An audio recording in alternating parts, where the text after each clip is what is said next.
Kalau dividen ya, bagaimana caranya menjadi aktif income kita? Kita cari saham atau perusahaan. Assalamualaikum warahmatullahi wabarakatuh. Kembali lagi bersama channel Everyday's Holiday.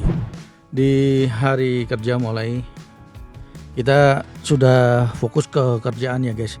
Tetapi di pagi hari masih sempat untuk melihat bagaimana portofolio kita di investasi. Nah, pagi ini kembali lagi tamu kehormatan Pak Ajis untuk diskusi terkait dengan persiapan untuk dividen. Asik, mantap. Nah, ini nih nikmat nih, dengernya juga nikmat Pak Ajis. Iya. Terkait dengan gimana sih menciptakan hidup ini dari dividen dari sebuah saham. Iya, betul. Nah, mulainya harus dari mana nih Pak Ajis? Konsep ini nih. Oke, kalau tema hari ini dividen ya Pak ya. Ya, bagaimana sih kita bisa hidup nih disupport dari dividen? Iya, hidup dari dividen, bahasa kerennya Ya, gitu ya. hidup Pensiun dari dividen saham. Mantap banget tuh Pak. Artinya dapat passive income kan Betul. dari saham itu. Dividen. Iya. Bisa jadi malah jadi aktif income kita Pak. Malah justru bisa aktif. Iya, jadi dividen itu jadi aktif income kita, kenaikan harga saham itu jadi pasif income kita, malah kebalik. Oke. Nah, caranya seperti apa? Oke, kita bahas pelan-pelan dulu ya Pak ya. Boleh. Karena Gitu. konsep kan kalau kita pemula ini sama-sama belajar dividen itu apa gitu Iya, kan. Pasti betul. nanya nih apa sih Betul. pembagian ini Betul. gitu Nah, loh Ajis.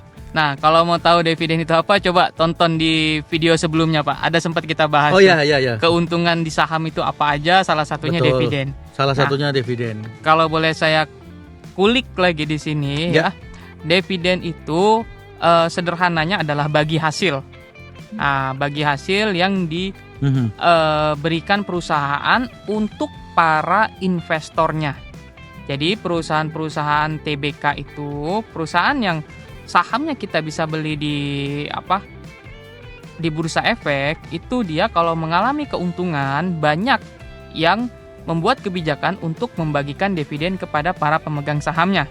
Oke. Gitu. Jadi dividen itu bahasa simpelnya adalah bagi hasil dari laba yang dihasilkan perusahaan untuk para pemegang sahamnya. Gitu. Itu untuk dividen ya. Nah, siapa yang menerima? Ya tadi pemegang sahamnya gitu. Contoh ya, Antam misalnya ya Pak ya. Saham Antam membukukan laba bersih di tahun 2024 sebanyak anggaplah 10 triliun gitu. Oke. 10 triliun. Dan di tahun 2025 dia membagikan pada saat RUPS itu dia membuat kebijakan untuk membagikan 50% dari laba tahun lalu untuk dibagikan dalam bentuk dividen kepada para pemegang sahamnya. Ya. Jadi laba tahun lalu 2024 10T misalnya ya. 10T, 5T-nya itu dibagikan ke seluruh pemegang sahamnya Pak di tahun 2025. Kapan? Nah, itu biasanya tergantung pada rapat umum pemegang saham. RUPS-nya dia kapan? Oh, misalkan di bulan April ya. Di bulan April biasanya setelah itu dia baru akan bagi dividen. Jadi pengumuman dividennya itu di bulan April setelah RUPS, nanti akan dibagikan dividennya mungkin di bulan yang sama atau di bulan Mei. Nah, gitu. Jadi kita sama-sama monitoring ya. Betul. Sebenarnya kapan sih tanggalnya itu ya? Betul. Biasanya juga kalau pembagian dividen itu nggak jauh-jauh bedanya dibanding dengan tahun-tahun sebelumnya. Oke. Gitu. 2023 di April, 2024 biasanya di Mei. Oke. Gitu. Tanggalnya beda-beda dikit lah. Ya. Gitu. Jadi para investor itu tahu juga bagaimana ritme waktu alurnya alurnya juga ya. Betul. Waktunya. Oke, siap. Betul. Nah, tadi agak naik sedikit nih, Pak. Ya. Gimana caranya dividen itu bisa jadi aktif income kita, Pak? Terutama yang sesuai pembahasan kita, pensiun ya. Nah, gitu. Setuju tuh. Bagaimana sih awalnya gitu? Dari mulai nggak tahu, gaptek, terus harus invest kemudian dapat dividen. Nah, ini kan ada rule-nya nih. Kalau kita salah nggak tahu skillnya, takutnya kejebur apa yang kita invest salah gitu loh. Betul. Nah, ini gimana cara awalnya nih bagi awam tuh? Nah, oke. Jadi banyak orang yang pensiun punya uang pensiun Ya, banyak ya Pak. banyak. Anggaplah 1M. Nah 1M pensiun dari mana? Pensiun pengennya tuh 1M menghasilkan terus ya. Biasanya mereka taruh di deposito, mereka taruh di obligasi, mereka taruh di di instrumen-instrumen investasi yang bisa mengembangkan 1M ini jadi bertambah. Ya. Nah, bunga dari deposito maupun obligasi itu yang dikonsumsi setiap bulannya, gitu, untuk memenuhi kebutuhan hidup setiap bulannya, gitu, Baik. Pak. Nah, sama seperti dividen, teman-teman, gitu. Kalau dividen, ya, bagaimana caranya menjadi aktif income kita? Kita cari saham atau perusahaan yang rutin membagikan dividen. Oke. Gitu. Setiap tahun dia konsisten tuh. Di bulan ini dia konsisten membagikan dividen. Bertahun-tahun dia selalu membagikan perusahaan itu. Betul. Nah, biasanya tercermin dari perusahaan yang selalu mendapatkan keuntungan setiap tahun. Gitu. Kalau perusahaan rugi ya jelas dia tidak akan membagikan dividen, gitu. Baik. Yang pertama, kita harus cari saham yang rutin membagikan dividen. Yang kedua, kita harus lihat juga, ini yang paling penting nih juga nih yang kedua. Kita lihat mana perusahaan yang membagikan dividen paling besar. Oh, paling besar ya? Ya minimal sesuai dengan uang yang kita miliki dan juga kebutuhan yang kita perlukan di setiap bulannya. Contoh ya Pak, misalkan saya sendiri saya sebulan butuh 5 juta gitu untuk hidup di Jakarta. Berarti kan setiap bulan saya harus menghasilkan 5 juta nih. Nah, dari mana? Dari dividen. Berarti kalau misalkan 5 bulan saya perlu untuk kebutuhan hidup 5 juta, berarti kali 12 kan berarti 60 juta. 60 juta. Modal awal yang harus saya setorkan untuk mendapatkan 60 juta itu berapa?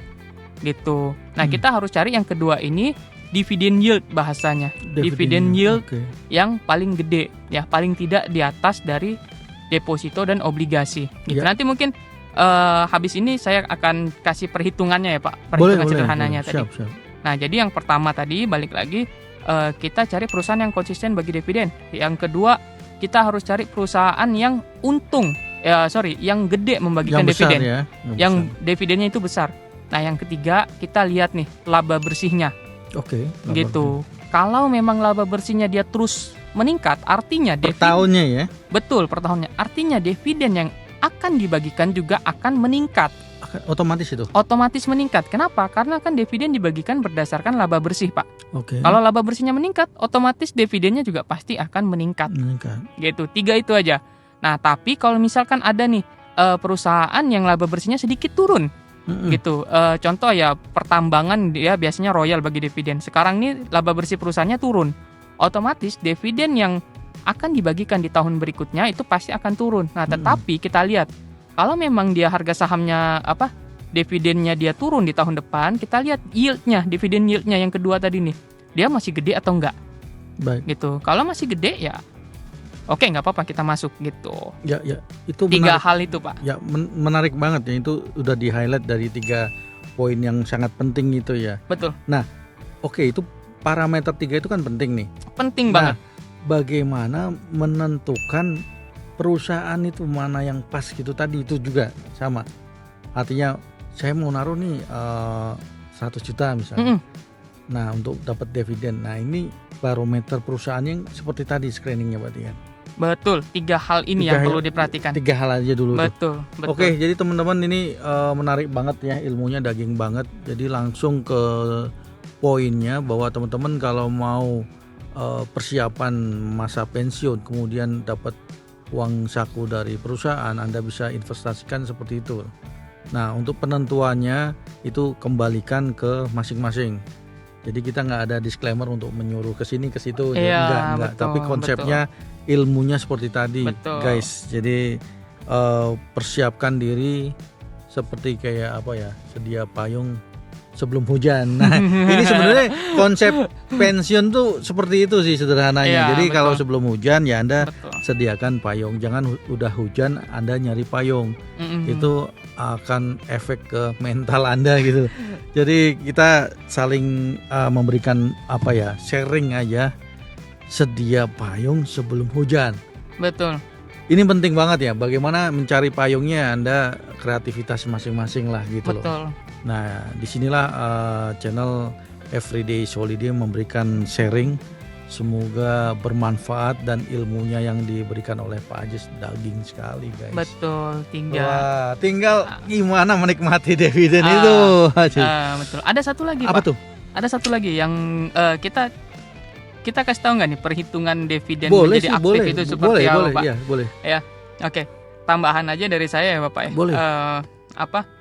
Jadi dividen ini bisa jadi aktif income kita karena ya tadi saya bilang misalkan saya butuhnya 5 juta setahun. Berarti kan sebulan gitu. Berarti kan saya harus menghasilkan uang menghasilkan dividen 60. 5 juta dalam waktu sebulan. Berarti kalau dividen dibagikan setahun sekali itu berarti 60 juta yang harus saya terima dividennya gitu. Jadi saya pecah-pecah nanti setiap bulan ya saya ambil 5 juta, 5 juta, betul, 5 juta gitu. Nah, berapa modal untuk saya bisa mendapatkan 60 juta? Nah, gimana tuh? Ini tips menarik. Betul. Kita tinggal cari aja Pak berdasarkan dividen yield-nya yang kedua tadi nih, berdasarkan dividen yield-nya.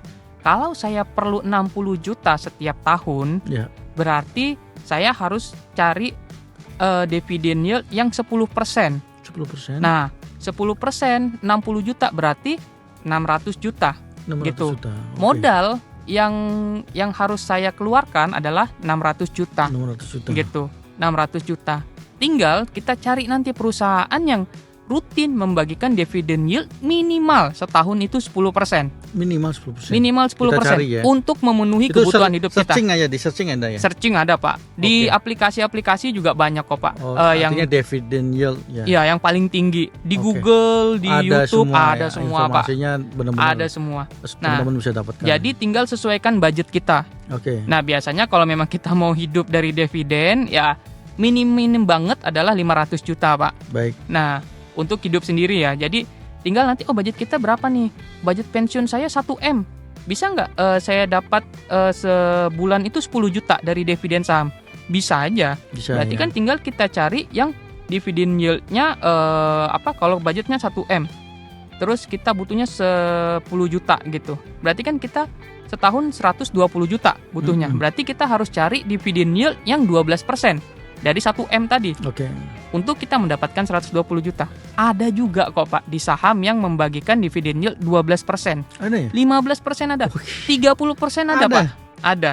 Tapi ya itu tadi tidak konsisten dan mengacu pada laporan keuangan dia gitu. Ya, kalau secara sederhananya pilihlah perusahaan yang besar yang biasa membagikan dividen tiap tahun. Dan sustainable-nya ada gitu. Iya, betul. Dan kita pun letakkan investasi itu nggak was-was kan gitu. Betul. Nggak deg-degan karena trennya kita taruh, ya kan, investasi kita kan pasti per harinya kan naik turun tuh. Betul. Pak Aziz ya. Jadi nggak lap-lapan gitu. Betul. Tetap aja konsisten aja gitu loh.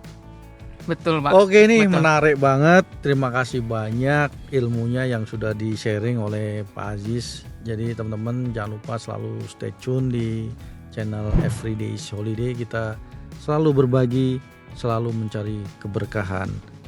Jangan lupa selalu subscribe di channel ini guys. Sama-sama belajar dan sama-sama mencari keberkahan sih Pak Aziz. Iya, itu betul. aja ya. Harus. Oke, assalamualaikum warahmatullahi wabarakatuh. Waalaikumsalam.